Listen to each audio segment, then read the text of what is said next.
खेतवा मऊखी बसियार का करी राजा नैहरे मया रहो बलम का करी राजा नैहरे मया रहो बलम का करी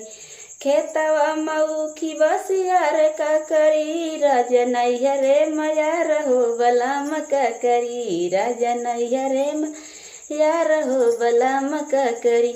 बहुते तू कर राजा देव्यो रहनवा बहुते तू कर राजा देव्यो रहनवा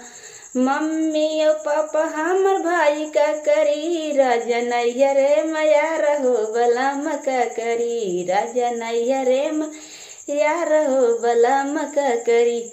बहुते तू कर राजा देव्यो रहनवा बहुते तू कर राजा देव्यो रहनवा मम्मी और पापा हमर भाई का करी।